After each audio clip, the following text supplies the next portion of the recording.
Good morning, sports fans. You're listening to 96.9 FM WHYR LP, Baton Rouge Community Radio. This is Eric Hatfield along with Coach Perry Daniels, and we are here to bring you the latest, the greatest, the best, and the most entertaining in high school, college, and professional sports. You are listening to Louisiana All-American Sports.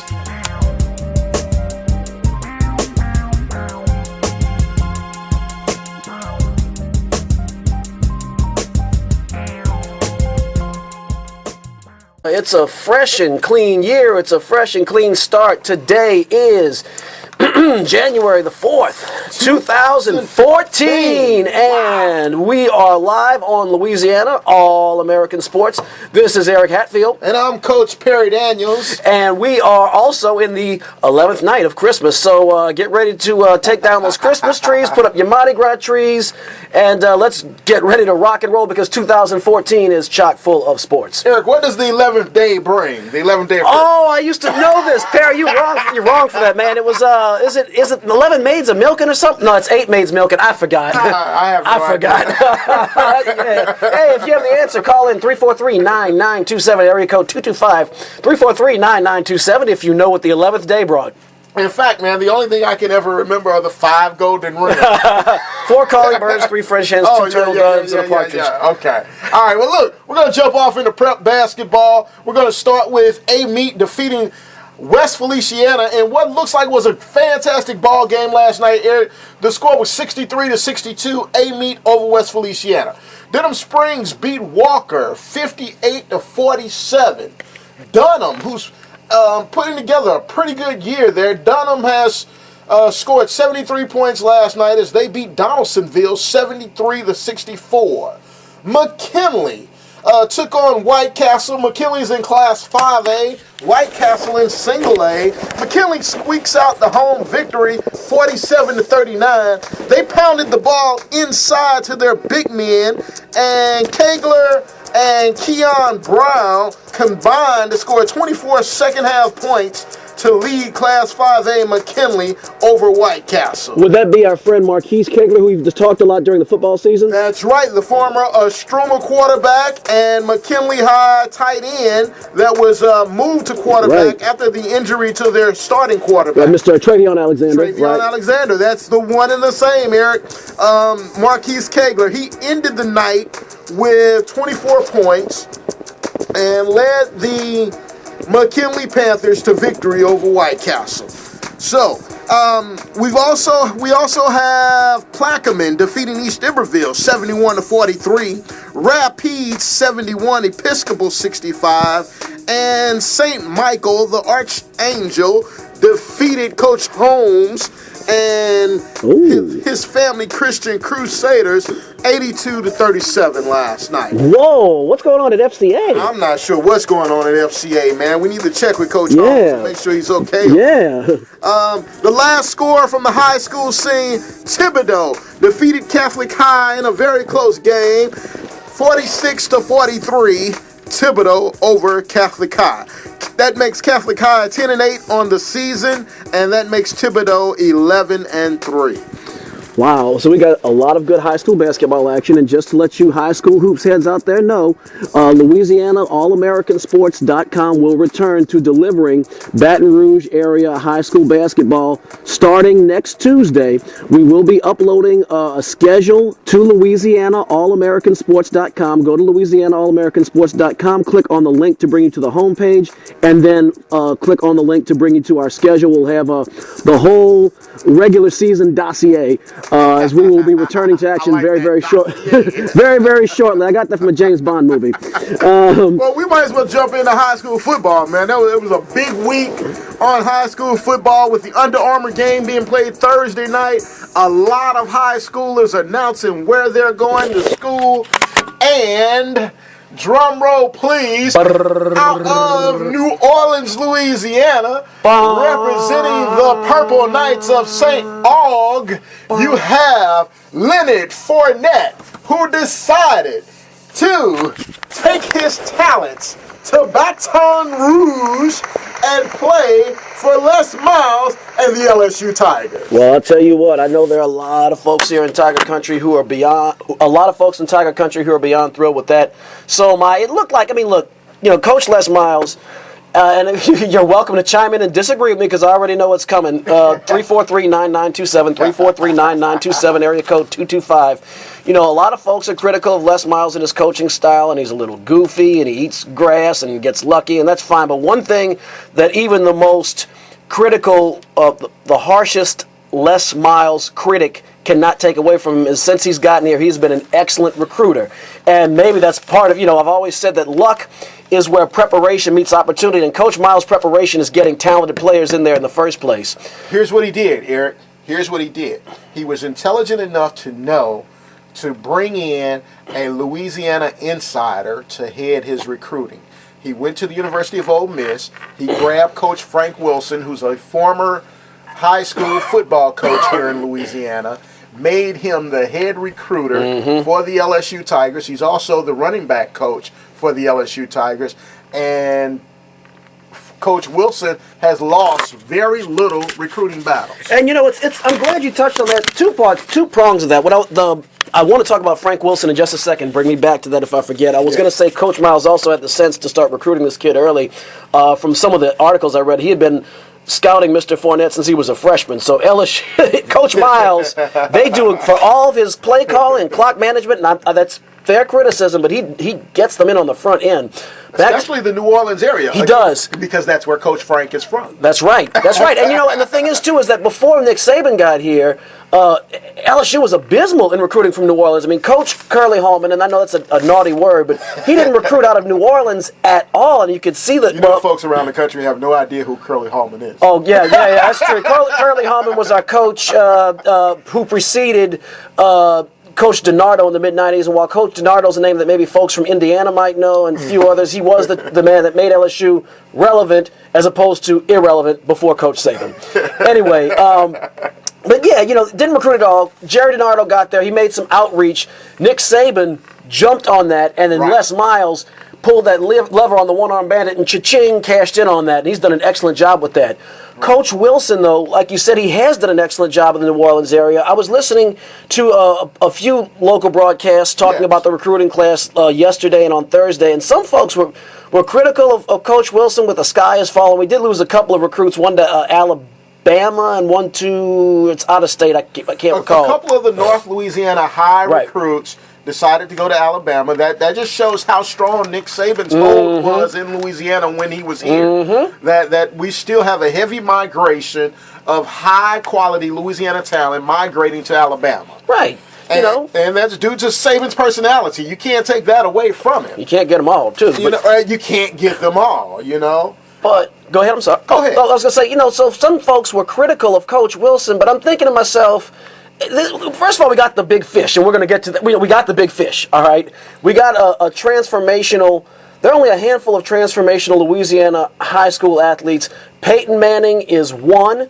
I think Leonard Fournette's another. There was another name I heard while I heard some of these discussions, and I've gone blank, but there have only been Marshall Faulk, maybe. There have been a few transformational high school players. I don't think Marshall Faulk was very highly recruited coming out of Carver High in New Orleans. No, you're right. I'm drawing a blank. But the point is these guys only come along every so often, and we got the big one. We're going to have another top 10 recruiting class. Coach Wilson's not going to lose too many of them. Chill out, Tiger fans. Well, and this is what happens. Once your stable gets loaded, then you have to go a couple of years being on the downside because these guys are looking to make an immediate impact. You know what's really lost in this, Eric? The rest of the world, those folks that don't tune in to listen to Louisiana All-American Sports Radio Show may never hear of Sion Pelehi now. Right, because why would Pelehi go? Did he commit? He committed. But he might not play. LSU. He might not play. Right. Look at me. You still got Terrence McGee. You still got Kenny Hill. You still got obviously the big fish, Leonard Fournette. We'll start calling him that. Anyway. And the guy from U-High. Nick Brossette. That's next year. They're all going to be class of 2014 freshmen for LSU. Right. And so That's what's really tragic about this, because these guys are high quality running backs. Absolutely. And it's like, you could wonder if Les Miles is perhaps a victim of his own success, and that's going to happen. That means we're spoiled fans, and I'd rather be a spoiled fan than be happy to make it to the CarQuest Bowl, like back in the Hallman or the DiNardo days. I will say this, LSU fans, don't anticipate getting a top 10 running back in the next couple of years. Oh, you think? Yeah, because if I'm a top 10 running back, I'm like, I could be Adrian Peterson. I could be like in that movie Twins with Danny DeVito and Arnold Schwarzenegger, where they made the perfect person. You could give me Adrian Peterson's genes. You could give me Emmitt Smith and Bo Jackson. Mix them up in a little petri dish. Poof, there's no way I'm going to LSU behind all that staple of talent. There's no way. Not enough carries. So, but just around the country, let's look at all of the rating systems that rank the recruiting classes. Who's number one, Eric? Ooh, you hit me, man. You get me like the teacher. Well, Perry does have a background as a teacher. Right now, he's catching me not having done my homework. I'm going to guess number one is Alabama. Of course, not surprised. Even without Fournette. Wow. They are ranked number one in all 4 services. That's 24/7 Sports, Rivals.com, Scout.com, and ESPN. All ranked Alabama's recruiting class is number 1 in the country. 24/7 has Ohio State as number 2. Not surprised. Texas A&M number 3. Wow. Florida State number 4 and LSU number 5. That's where we lost another kid. We lost a kid from New Orleans to Texas A&M. Knowles. Speedy Knowles. Thank you. Yeah, Yes. that's the kid's name. Yes. Actually, no. Speedy Knowles going to Texas A&M, partner. He's going to A&M. A&M, yeah. Yeah. No, Okay. Yeah. Yes, sir. Yeah. So that's just more SEC talent. Here were the top 5 that made their commitments last Thursday night. Number 1, Leonard Fournette decided to go to LSU. LSU also received Jamal Adams, the safety from Hebron High out of Carlton, Texas. He committed to LSU. Speedy Knoll decided to go take his talent to Texas A&M. Right. Gerald Willis, who is the half-brother of Landon Collins, who decided to go to Alabama. Gerald Willis disappointed his mother as well. Guys, he committed to another SEC school, which is the University of Florida. Yeah, Willis's mother, she's going to be a YouTube sensation, or she's LSU fan number 1. I think really she just doesn't want her little boys going out of state, and I can certainly understand that. But she was the lady when Landon Collins chose Alabama. She was still wearing an LSU shirt and said, I don't really approve, and go Tigers. She said something simple, well, that's what he wants to do, but LSU's still the best. I'm like, whoa. She's an intelligent lady. Yep. She's not ready to leave New Orleans, so she's not moving. Right. So she knows she has to live with all these LSU fans. Right. So no matter where her heart is, she's saying all the right things. That's right. Lastly on the top 5 list, Eric, is Tony Brown, a cornerback out of Clifton Ozen High, Beaumont, Texas. He verbally committed to play for Nick Saban and the Crimson Tide. All right, so a lot of high school recruiting chips falling over the last week. Again, LSU got the big fish, so I'm not complaining at all. So now that we've we've covered our recruiting, we're going to talk about a little high school football shortly. We're going to take a brief 60-second intermission, and we'll be back very shortly. Coming up, we're going to wrap up the BCS Bowl games that took place last night, talk about LSU a little bit, and we'll be back in 60 seconds. You're listening to Louisiana All-American Sports on 96.9 WHYR Baton Rouge Community Radio. Dallas night, can't even see the game or the Sugar Ray fight. The bill collectors, they ring my phone and scare my wife. Can't even see the Sugar Ray fight. Well, that's going back in the old days right there. Remember how boxing was so exciting when Sugar Ray... Yeah, and Hagler and Larry Holmes and Duran. Yeah, man. And remember this guy, Ray Boom Boom Mancini. I saw a piece on him on TV a little while ago. Yeah, boxing was something else before this MMA mumbo jumbo these young people are watching. 2 guys beating each other to death in the middle of the ring, but anyway. That has an extremely loyal following. I know. I kind of get it. I reluctantly watch one with a friend of mine who's into that, and I get it.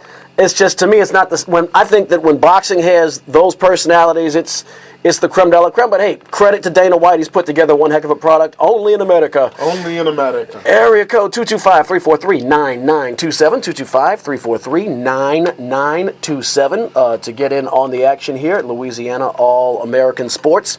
Let's give a big shout out to WHYRLP engineer Nick, who delivered the coffee this morning. Absolutely. And Nick came through like a champ. He was like, it's chicory. I'm like, man, I'm from New Orleans. It could be chicory all day. I said, he's wearing a little hoodie. I said, man, you must have some wings under that hoodie because you're an angel. That coffee is just what gets the neurons firing and the lips going this morning to make this show work. We appreciate that, sir. Much appreciated. So, let's look at what we had in the past week. I guess I'm really torn, Perry. Should we start off with a former LSU coach or the current LSU coach in the bowl game wrap up? Let's take them in the order that they happen. Let's start off with the current LSU coach. All right. Well, we had LSU that went down to Tampa, Florida, took on Iowa in the Outback Bowl. And, I forgot to get my free bloomin' onion, too, while I was at it. I forgot all about it because LSU won the game. They said that place was so packed. I bet it was, which, yeah. And maybe I didn't want to waste my whole lunch hour trying to get a fried onion. But anyway, LSU went in there. They did defeat Iowa near the end. It was a strange game. You always see a lot of the books that I've read about the dynamics of football teams from high school to college up to pros is every team is really made up of three teams: offense, defense, special teams. And it really was like watching two different teams out there, save for the running back position, but it was like watching two different teams out there with LSU's defense and with their offense. Jeremy Hill was outstanding. Over 200 yards on the ground, 2 touchdowns. It was just a manly-like performance, probably his swan song before he takes his talents to the National Football League. He might as well if he's heard that Leonard Fournette is coming in. Right. Oh, yeah. It's time to say peace. Time to say peace and time to get paid. But the LSU's defense was absolutely smothering. The 2 scoring drives they gave up were the distances of 1 yard off of Loudermilk's interception return, which really should have been a pick 6, but he got a little careless with the ball at the 1 yard line. And then a drive of 4 yards after a long kickoff return by Jordan Cotton of the Iowa Hawkeyes. So LSU's defense gave up 2/3 of its points off really the fault of the other units, the offense and the special teams unit. They just absolutely smothered Iowa. Now, on the other hand, Iowa's defense is pretty good, really good, actually. Their linebackers are excellent. I think all 3 of those guys are going to be playing on Sunday sooner or later. They made Anthony Jennings look just dreadful out there. But Jeremy Hill picked it up. The offensive line was solid, and LSU got the victory. But I'm just wondering what this bodes for the Tigers next year.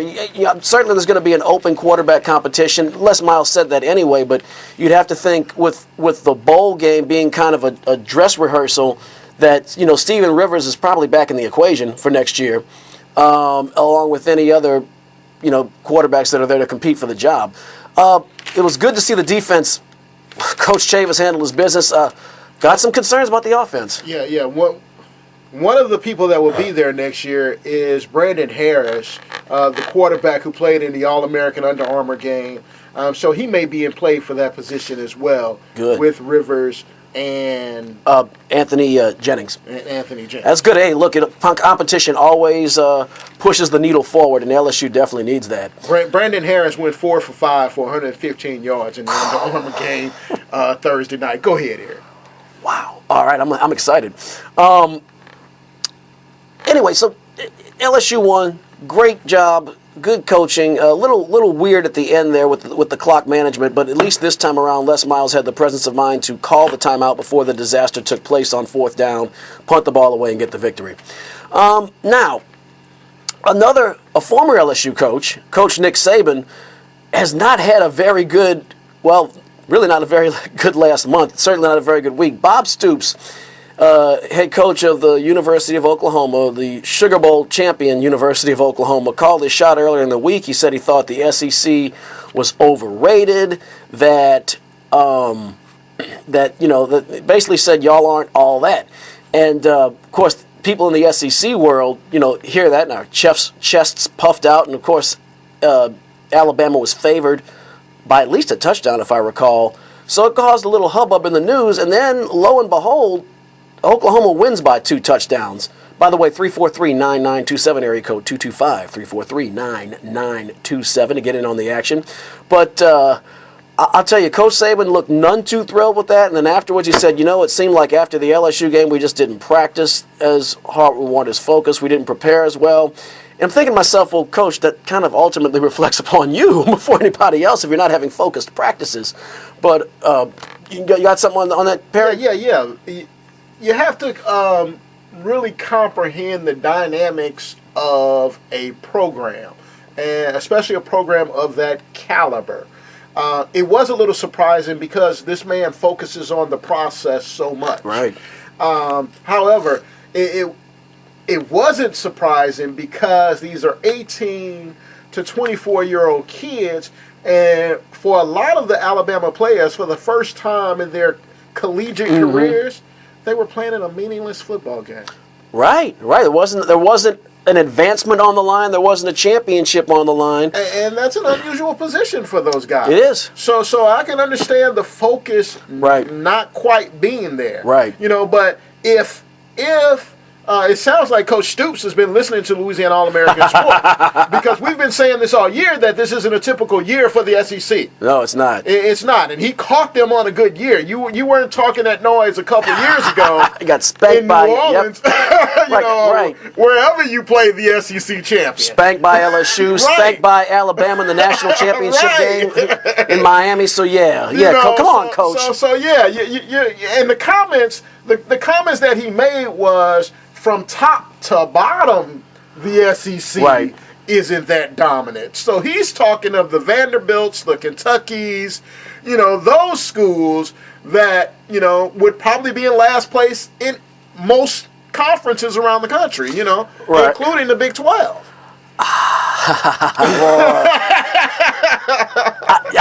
All I'll say is, sometimes you could just tip your hat, and Coach Stoops gave the SEC the uppercut right to the chin.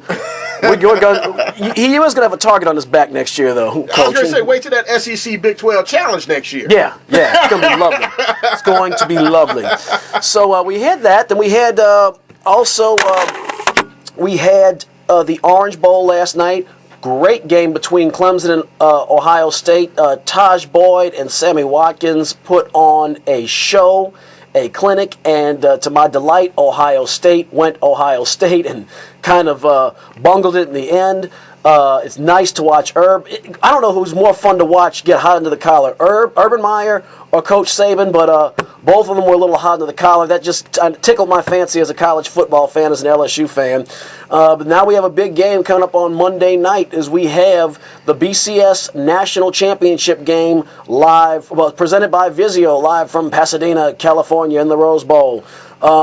It's going to be a great game. Number 1 Florida State against number 2 Auburn, the SEC champion. This is the first time, Perry, we're being objective about it. I think the SEC has a chance to be beaten. I mean, I remember when the streak of 7 straight national championships began back in the 2007 BCS championship game for the 2006 season between Florida and Ohio State. I remember announcers saying, does Florida even, that's when Troy Smith won the Heisman, does Florida have a chance? Does Florida have a chance? I'm like, but no, does Ohio State have a chance? I'm thinking. And they got destroyed. And ever since then, it's been SEC. And, you've had people say, oh, Notre Dame this and Texas that. And you got to keep it interesting. But this year, with Jameis Winston at the helm and with Rashad Evans, I believe the receiver's name is, and some of that talent, they could put up a lot of points. And Auburn's got a great defense, but I don't. If that game turns into a shootout, I have some concerns on whether or not Auburn can hang. Of course, I've said that twice. They hung with Georgia and they hung with Alabama, but this is a different level, different caliber opponent. You know what, man? And because they've hung with Georgia, they defeated Alabama, it's like, could this be a team of destiny? I'll tell you what, Gus Malzahn, I got to give him his credit. At the beginning of the year, I just thought he's going to be good enough to coach in the SEC. He's proven his worth every week, and quietly. He's done it quietly. He hasn't had to puff his chest out or anything. He just did his talking on the field and with a little help from the football gods. But you got to wonder, right, between the 4th and 17 touchdown pass and then the Chris Davis field goal return, there is an aura of destiny about this team. It's like they just find a way and it can't be stopped. To get it done, so that, and it's going to be a great football game tonight, I'm thinking, Eric. Right. I have to stick with what I'd said earlier in the year that, I thought this was the year for the ACC. Right. I thought it would be Clemson. Right, me too. At the beginning of the year, at the start of the year, I thought the same thing, and we saw traces of that, but when they got together, no one saw Jameis Winston coming. Right. And when they got together with FSU pounded them pretty hard.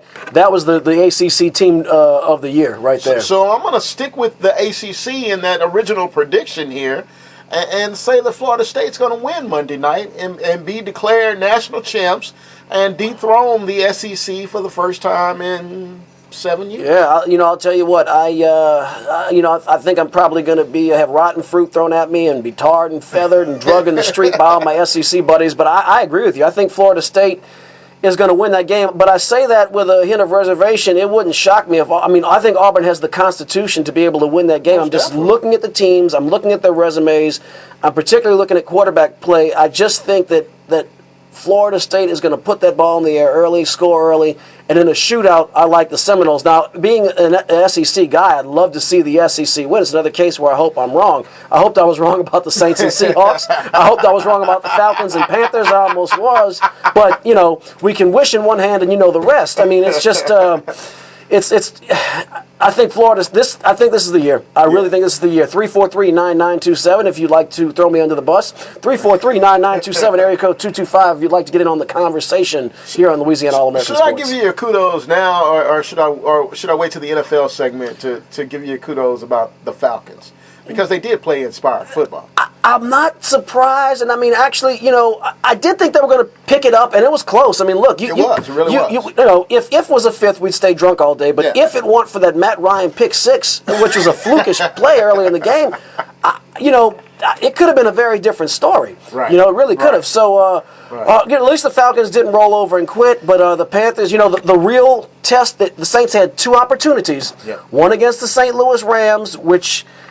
Even if they lost, they shouldn't have lost like that. And then the other one in Carolina, and when you have two heavyweights, someone's got to fall. And the Saints fell. They had two chances, and they blew it. So, you can't count on backing in and having another team bail you out, especially a 4-12 football team. Right. So okay. That wrap up our national championship talk, and that's going to end college football for the season. All you college football fans. We won't be talking college football anymore unless there is some off-the-field developments throughout the rest of the year, and we'll be sure to bring that to you. We're going to go into some college basketball. There's some great games on tap this weekend, and we're going to start with the historic Southern University victory this past weekend. Southern University Jaguars are playing fantastic basketball right now. Coach Roman Banks is doing an awesome job, and they set an NCAA record for all divisions, scoring 44 straight points to start a basketball game. They had a team down 44-0. Now, did this team have any disabilities like blindness or deafness, or were they did they have vertigo or something? No, they're an independent school, and I'm trying to remember the name of the school. It's a Saint something, but anyway. Washington Generals. But Southern put it on them really good and set that NCAA record. And no matter who you're playing to score 40, it's hard to score 44 straight points in the gym by yourself. Right, exactly. Kudos to our Southern University Jaguars. Now, they start SWAC play tonight against Prairie View A&M. That's at 5 o'clock. That's going to be a good game. The SWAC is going to be a great basketball conference this year, with Texas Southern being coached by a former Indiana coach, Mike. He went to UAB. He was at Indiana. He went to UAB. It's not jumping off my tongue. I know of whom you speak. Yes. 343-9927 if you have that name too. Yes. So along with the 11th day of Christmas. But the SWAC has arrived basketball-wise. Absolutely. And they're playing greater opponents. Southern has played Arizona this year. They've played Florida. Just a number of teams, high-quality teams.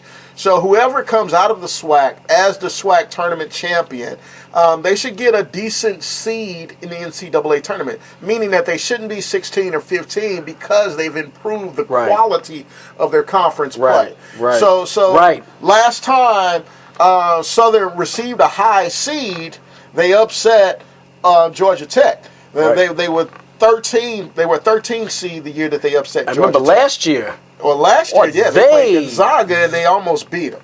Yeah, so I am looking for the Prairie View and Southern and Texas Southern, and when those teams are good, those first two I mentioned, they really have a shot. They have a shot to advance, and they've always had a proud tradition, and I'm looking forward to seeing what they have to offer this year. Along with Jackson State's in that mix too. There's a proud basketball tradition at Jackson State. All right, so we got the SWAC going, and let's see, what do we have? We have our LSU Tigers. LSU. They are hosting Rhode Island today. Our Tigers have been playing some pretty good basketball so far, 9-2 to start the year. Of course, the real deal is coming up this coming week after they have their last cannon fodder game against Rhode Island, which is at 5:30 this afternoon at the Pete Maravich Assembly Center. And then we'll go into SEC competition next week, beginning on, I believe it's on Wednesday. They have Tennessee, and then next Saturday, if I recall, they have South Carolina. Yes, they play at South Carolina on Saturday. They host Tennessee on Tuesday, actually. Those games will be available on ESPN and ESPN3, respectively, Tennessee and South Carolina. But let's look at what we have coming into as we're kind of coming out of the early season into the real season. Jarrell Martin against McNeese State had his first double-double of the season. That was encouraging. Jarrell Martin, who is a freshman out of Madison Prep Academy right here in Baton Rouge. That's the reigning Class B state champion from 2013. Jarrell Martin is averaging 4 points per game, 4 rebounds per game. He's shooting 41% from the field, and 35% from behind the arc, 77% from the line. What that's telling me, Perry, is they're having him do some sharpshooting because a guy that tall, with a 41% field goal percentage, he's not chunking and dunking. He's shooting the rock, and 35% from behind the arc is a credible threat. Right. He's the first option on a lot of offensive sets here. Right, makes perfect sense. And 77% of the line looks like he's actually improved a little since high school. Maybe a notch or two. Yeah. I think he's maybe 70% in high school. Give or take. He was around. So I'm really enjoying watching this young man's development. He's just a special kind of athlete. Jordan Mickey continued to play excellent basketball. Johnny O'Brien III really providing leadership to those younger players. So I'm really excited to see what LSU has to offer in the way of SEC play with a mixture of their young guys and their old guys. You have your point guard, you have Andre Stringer and Anthony Hickey. They have 5 solid guys. Coach Johnny Jones has got that cannon, that gun just just locked and loaded. Yeah, it's going to be interesting to see how this SEC, especially the Western division of the SEC. Texas A&M is down. They lost to North Texas a couple of days back. Yeah, it's just going to be wide open. And I look for LSU to be in that mix. I agree. I think they got a real shot. If they can get a decent seed, I'm thinking a 4 seed or higher, meaning they would probably have to win, I'm going to say, go 10-6 maybe in the league. Maybe 11-5, and I'm of course assuming it's still a 16-game schedule. I don't know if that changed after bringing A&M or Missouri into it, but somewhere around there. I mean, a solid record. They get that 4th seed in the tournament. I think that might automatically put them into the big dance. For the first time in quite a while. Right. Well, I'm gonna tell you, man, a 4 seed is gonna be really a tough accomplishment in the SEC this year. Right. When you look at Kentucky, Missouri, Florida. Those 3 right there. Right. Right. That's putting LSU right there behind one of those guys. That's saying an awful lot. That would be great if they do it. Let me clarify a couple of things. It was Champion Baptist College that Southern beat Monday night. They got baptized. And the score was final score was 114-12. That's is that a baptism or a drowning they took? My goodness. All right, Jaguar Nation. Good job. Well, Coach Banks, I can tell good stock flows up and down. I mean, we got to watch his son, Traylon Banks, at Scotlandville a lot. Who scored 21 points in the last night in that game. Good stock. See, I can good basketball stock when you see it. Yes. So, I mean, I got to watch him, and I'm thinking to myself, I didn't know much about Coach Roman Banks except for what you told me. I'm thinking he's got to be pretty good because this is his son. So, good for them. Congratulations, Jags. Yes. All right. So what do we have also on the college basketball menu? We got a marquee matchup coming up today. The other matchup is between the number 2 ranked Syracuse Orange Men and the Miami Hurricanes, who won the ACC last year. So that should be a great matchup. I agree. The University of Miami currently is ranked number 5 in the nation, and I'm just looking forward to it. We had a chance to see Syracuse last week. That's right. And they hammered zone Villanova. was in rare form last week. Javon Pinkston looked like Javon the little pink man, because he just got dominated in the post. I've never seen that before. James Bell he got his bell rung. I mean, I'm making a lot of cheesy puns here, but the point is you have a potent Villanova team. They were ranked number 8. They were resurgent, and they just got the sledgehammer brought to them in the Carrier Dome last weekend. Right. So, Syracuse and Miami, I'll tell you, Miami really showed me something last year during the big dance because I was of the opinion that they were maybe a little overrated, maybe in a down-ish ACC year. They got to the big dance, though, and they started, bringing the hammer. So I'm looking forward to this game. Is that game in Syracuse or is it in Miami? It's in Syracuse. All right, so the Carrier Dome, I'm taking the Orange. Yeah, the Orange are currently 13-0. Miami's 8-5. So they've struggled a little bit this year. The Hurricanes got their league schedule started early with a 61-60 home loss to Virginia. That's Miami, who lost to Virginia Tech on December the 8th. They shot 52% from the field, and they average their past 3 games. They're averaging 17. That's a player averaging 17.7 points. Talking about the Orange? Yes. It's probably C.J. Fair, I would imagine. Got to be. No. These are the Hurricanes. Oh, I'm sorry. So we'll see how this pans out, man. But Coach Boeheim says that Miami has really improved, and they started slow. They've got a lot of young players. They've really improved their last few games. It'll be a great game Saturday, and we're looking forward to it. Well, I'll tell you what, the Orange, C.J. Fair, I don't know how or why C.J. Fair stuck around for his senior season, but I don't know if Coach Boeheim slid him a nice envelope, a nice orange envelope full of cash. I'm just kidding, NCAA, just kidding. I have no intelligence. Just a joke. But he's got to be thrilled that he came back because Fair's best chance to go high in the draft, I think, was last year with all this talent with your Wiggins and Randall and that a bunch coming out this year, but that senior leadership, I think, is going to be the difference. Syracuse has been a bridesmaid the last couple of years in the tournament. I think this year, having Fair on that team, and they have a young sophomore who's coming up, and he's starting to pull his weight. His name escapes me. I did mention it on last week's show, but they are going to look really good coming up, and I think it's going to be a good game. I'm taking the Orange in that one. I'm going to take Syracuse as well, man.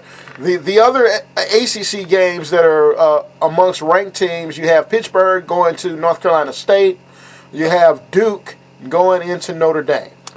Well, I'm taking. I don't even know what Notre Dame's done. They're pretty decent, but I'm taking Duke off top. I'm taking Duke blindly, even without the fixer's advice. I can just imagine. I remember I was going to go with Syracuse. Syracuse is off to a 13-0 start. They're kicking butt. They're taking names. I can just imagine a table with all the with Coach Mike Krzyzewski and Roy Williams and the other ACC coaches sitting around a table with with all the old ACC coaches saying, "Whose brilliant idea was it to let Syracuse into the ACC?" I think they're going to rue that day. Right. So they're going to be like, "Look, I told you so. You shouldn't let those guys into the ACC." It's about time for that, huh? Yep. And so, like we always do around this time, just before I told you so, the last big basketball game of the weekend is amongst number 16 ranked Ole Miss. They'll take on the Dayton Flyers out of Dayton, Ohio, who's happen to be ranked number 25. That's a very good out-of-conference matchup for Ole Miss. The Dayton Flyers are always very competitive. I'm curious to see how that goes. It's going to be good for Ole Miss and the SEC's resume either way. So, like we always do around this time, here's a little dose of I Told You.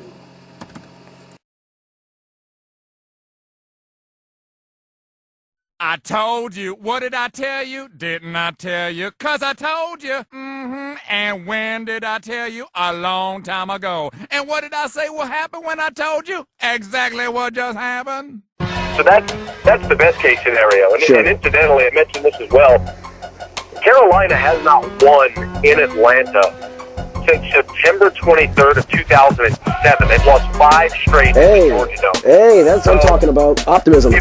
Right. Look, I think the Saints either way beat Tampa bad. I know the spread's 12, and I don't think the Saints have any problem covering that because they've been good at home, and also because even if earlier in the day, if Atlanta or if Carolina beats Atlanta, the Saints still know they have to win to get in the playoffs. So they're going to be motivated. It's going to be a great atmosphere in the Dome. So the Saints aren't going to have any problem taking care of Tampa Bay. I think it's going to be something like 38 to 17 Right. in San Francisco. But you got to question the emotional letdown. It's hard to pick Atlanta to beat Carolina without being labeled as just a massive homer. So I wouldn't do that. I think Carolina should win that game. But stranger things have happened. Right. He's played 3 ranked opponents, and they've lost all those games this year. Louisville has 1 ranked opponent on their schedule. They've also lost. These teams are combined 0-4 against ranked opponents. So I guess the good news for both of these teams is something's got to give. The bad news is something's got to give. One's going to walk out there continuing to be winless. I'm going to go on record today, even though they're on the road, even though they don't have the star power Kentucky has, I'm going to go with the defending champions based on the experience and the consistency they've shown this year, especially with their ball movement. We had talked about. That is going to wrap up our college basketball. I picked Syracuse in that game I was talking about. I know you were talking to Shanta on the phone, but I said that Javon Pinkston, with the power game he plays, and James Bell, I think they're going to get bottled up in the Carrier Dome by that 2-3 zone of Syracuse. I'm picking number 2 Syracuse in this game. Do you have a pick on that one? Yeah, not being very familiar with this year's version of either one of these teams, I'm a Bayham fan, and I just think that Bayheim, however you pronounce it, depending on what region of the country you're from. But I think that he does a fantastic job, and that is But I like the Philadelphia Eagles in this game. LaShawn McCoy he's averaging 5 yards a carry, if I remember correctly. Nick Foles is feeling his rhythm. Chip Kelly's got those guys comfortably, and something tells. Well, I've kind of given up on them after they lost to the Rams, man. They showed their true colors to me. Although the best they can do is prolong the season by beating Tampa Bay, which they should do. But it's just a matter of time before they're going fishing. And once again, I hate to be all morbid to start the new year, but I totally agree with you. I think it is a matter of time before they go fishing. The Saints... I thought about that, too. That's what basketball players do. Maybe football players go hunting because of the time of the year. Right. We know Brett Favre went dilla hunting. Couldn't wait to go dilla hunting after the season. Yeah. Anyway, we got our black and gold. We got the Saints coming up today on NBC.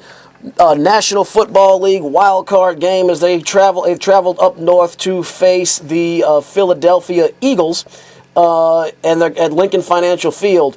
Well, what can I say? I guess Perry, I'll let you lead in as we get our theme music here. Well, here's what you know what, Eric?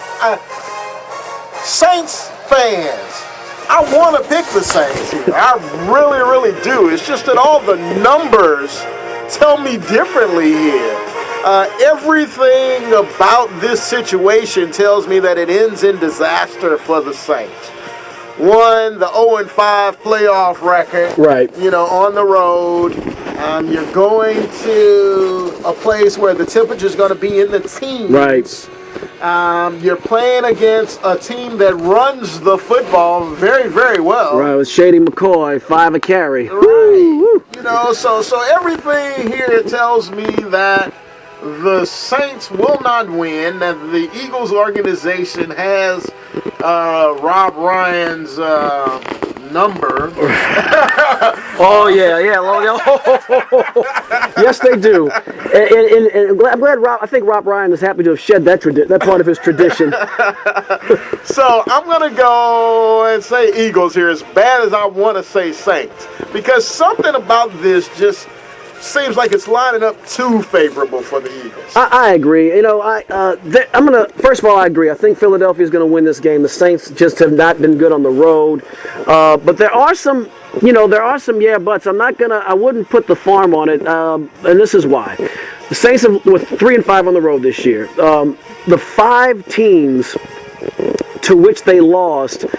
I heard this earlier this week. I might be a little off on the numbers, but I believe they had a combined record of something like 54 and 23, something like that. But basically, their opponents had a combined winning percentage of about 67%. Okay. That's pretty good. Yeah, that's pretty good. You know, your average percentage is about 50. Right. You know, so that says something. You don't just go on the road and smack teams. You know, they had Tom Brady and the Patriots. You know, the Carolina Panthers, division winners. So they lost to tough teams, and the only game they got the floor mopped with them was against the Rams, and that's one where you just have to assume they didn't do their homework. Right. You know, that's not going to happen today. So that's one bright spot. The other thing, too, the Philadelphia Eagles' pass defense is been really bad. Now, they've tightened up a little bit in the last half of the season, but there's going to be some matchup problems. You know, and the Philadelphia Eagles do not employ, they've never employed 6 defensive backs all year. Greg Cosell of NFL Films was quoted a couple of times as saying he's watched the Eagles film from start to finish. That's what he does. He's a film geek. He says they never put 6. He's always 5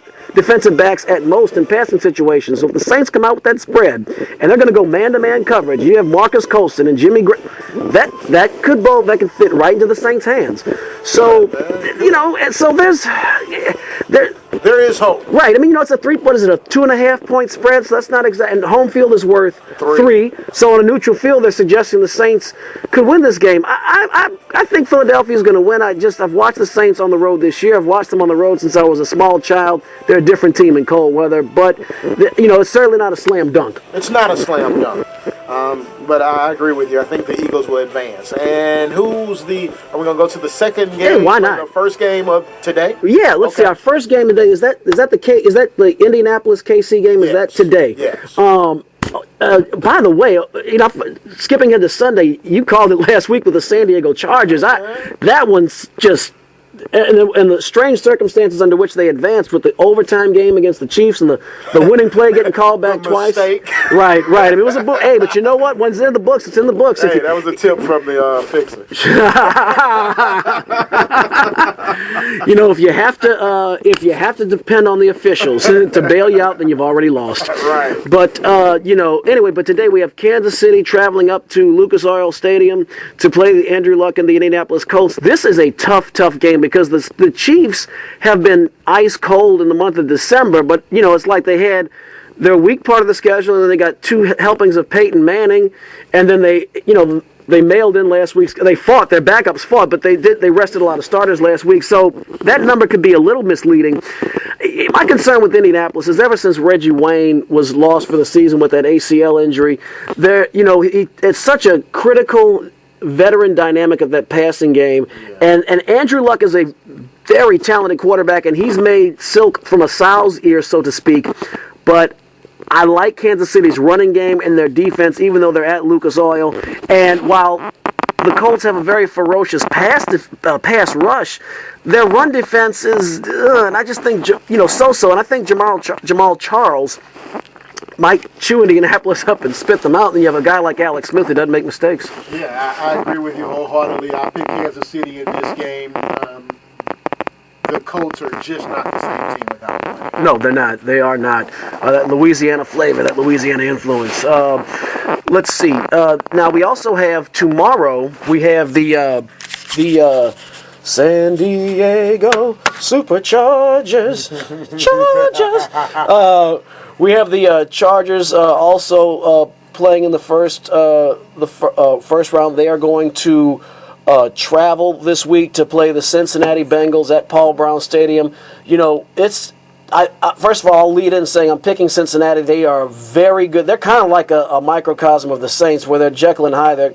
They're world beaters at home, especially on defense, but on the road they're so-so. But this week they're at home. I think Cincinnati gets their first playoff victory since the 1990 season. That's a long time ago.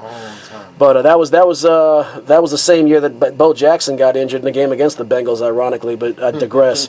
But I think with that defense, I think they're going to outlast San Diego. Phillip Rivers is really having an outstanding year, and he's taking guys and he's bringing up the players around him. So I think they deserve a lot of credit for the effort that they've shown, especially with a first-year head coach. But with the temperatures, you're comparing 80 degrees and sunny earlier this week to Paul Brown Stadium, where it's going to be freezing, covered with ice and snow. I like the Bengals in that matchup. Yeah, so do I, Eric. This San Diego team has been impressive. They are playing really great football. It's just that I think the Cincinnati weather and the defense of the Bengals is just too much for them to overcome, and you will see the Cincinnati Bengals advance tonight into the next week's round. And the game of the week, in my opinion, these two always have excellent regular season and postseason matchups. You had the Catch Part 2 with Terrell Owens back in the 1998 season. You had a shootout to start this season. You've had a lot of playoff classics between the San Francisco 49ers and the Green Bay Packers. This one is going to be, as Chris Berman would say, the frozen tundra of Lambeau Field, though. And I think we've been talking weather all week, but it's real. You know, and it really is. And here's where, Eric, I'm going to go ahead and pick the first road team to get a victory this weekend, and that will be the San Francisco 49ers in Green Bay. We must have, I swear, folks, we did not compare notes coming into today, but I'm actually, in spite of Green Bay being at home, I am going to take the 49ers. Now, I'll say this much. It wouldn't surprise me if the Packers won. I mean, Aaron Rodgers, you almost watched him last week, and it seemed like he was getting his groove back as the game progressed. It was. You know what, though? This isn't the first road win of the weekend because we're saying that Kansas City's going to win. That's right. Indianapolis. Yeah, you're right. You're right. So we're talking a home and a 50-50 split down the middle. Right. I got to say that this is why I think, that cold weather can take your breath away. And I don't mean because it's beautiful. I mean, it literally can take your breath away when it's in sub-freezing temperatures. And the wind chill is expected to be below zero. But this favors teams with strong running games and strong defenses. Both teams have strong running games. The 49ers have a smothering defense. And when they do pass with the read option, I think that feeds into Colin Kaepernick's ability to take off and run. Now, Aaron Rodgers can make plays with his feet too, but it's not the way that Mike McCarthy tends to structure their game plan. I think it's going to be closer. I definitely would. I think Green Bay is a home underdog. I would. If I'm a betting man, I'd take Green Bay. But I do think that the 49ers are going to come away with that win. Coming up right after the Louisiana All-American Sports Show is Noel Jackson. Music Satisfaction on 96.9 WHYR LP Baton Rouge Community Radio. We got about 7 minutes left, so if you'd like to get in on the playoffs, the playoff action, give us a shout at 343-9927, 343-9927. We have a Louisiana All-American Sports regular guest on hold. Go ahead, guest. Well, I'll start off by saying this. Do not blame that game on the defense, okay? Oh, dear. What are we talking about here? We got Coach Moore on the line. On the defense. I mean, we got, I know it's that time of the year, but my goodness, Coach, let it go. That happened a long time ago. It's the playoffs, for crying out loud. Playoffs? Don't talk about it. Playoffs? You kidding me? Playoffs? That's right, playoffs. Hey, man, that's awesome. It's playoff time. Great time for all you NFL fans. This is also the time where NFL coaches lose their jobs, where you start talking about who's going to draft who. Recently this week, the Houston Texans decided that they were going in a different direction, and they hired Coach Bill Bryan from Penn State University to come take over their program, which means that Matt Schaub is probably out of a job. Right, right. And that means that who will the Texans take with the number 1 draft pick in the NFL come April? I have seen so much conjecture. Before when I realized Houston had the first pick in the draft, and then I heard Teddy Bridgewater was coming out. Obviously, they need a quarterback. They need a quarterback. I'm thinking Teddy Bridgewater they take with the first pick in the draft. But, I've read some speculation this week about the Texans possibly trading down, right, and maybe getting some, and they do need players, getting some additional picks, which would probably put them in line for Johnny Football. Right. So Jonathan Football which in we Houston. mentioned on this sports show about 3 weeks ago. Perry, you called that, man. You called it. Come on. And I'll tell you what, though, I'm going to digress for 1 second. Did you see Johnny Football in that bowl game? I did not. Oh, my goodness. I'll tell you, if that was his last collegiate audition for the NFL, that man got an Emmy, a Grammy, an Oscar, any other award. That was just incredible the way he willed that team back from a 21 or 24-point deficit. That was incredible. There was one play where Manziel was bottled up behind the line. He stepped up in the pocket. He looked like he was going to run. Yeah. The opposing player grabs his ankle. He's about to fall, catches himself with his hands, steps up, takes 2 steps back, and chucks the ball like 30 yards down the field to Michael Evans for a touchdown. It was incredible. Desire will take you a long way in sports, man. That dude, man, he is. Oh man, I'll tell you, I'm gonna miss not seeing him on Saturdays. I'm really hoping he can bring some of that on Sunday. Some of his playing style might not translate, but anyway, right. If the Texans don't take him, though, sitting at number 2, you have the St. Louis Rams. Right. That's from their trade with the Washington Redskins. Right. Last year for RG3. Number 3 is Jacksonville Jaguars. Right. Number 4 are the Cleveland Browns, and number 5 are the Oakland Raiders, and number 6 is the Atlanta Falcons, and we're going to finish with number 7, the Tampa Bay Buccaneers, who have a new head coach by the name of Lovie Smith. That's going to do wonders for that defense. That's going to do wonders for that. That's going to change the dynamics of the NFC South here. Well, it is. I think Saints fans, you have maybe one more year because the Buccaneers are so dysfunctional and so messy that Coach Lovie Smith he's going to need that 1 year padding period to get himself together. Right. And you can change teams overnight on offense, not necessarily on defense. And he's a defensive coach, but 2015, man, it's gonna be real in the NFC South, and especially if Atlanta takes a defensive player with the number 6 pick, right? Be it Jadeveon Clowney or anyone, if they decide that they're going to focus on an impact player defensively, which they need, all of that is designed to stop 2 people. Drew Brees and Cam Newton. Right, that's right, absolutely, and be afraid, fans. Be very afraid. Man, that's a small tribute to James Avery, who passed away a couple of days ago. He played Uncle Phil in The Fresh Prince. It was one of his famous lines from that sitcom. So, that was anyway. Great show, digressing from sports, but.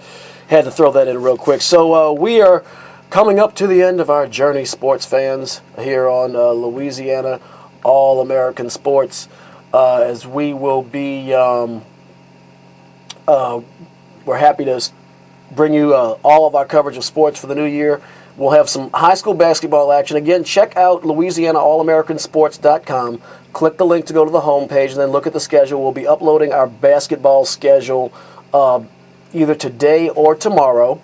But we have Noel Jackson with Music Satisfaction coming up in 60 seconds. And as we always say around this week, ADT, JNS, love you. Have a good afternoon.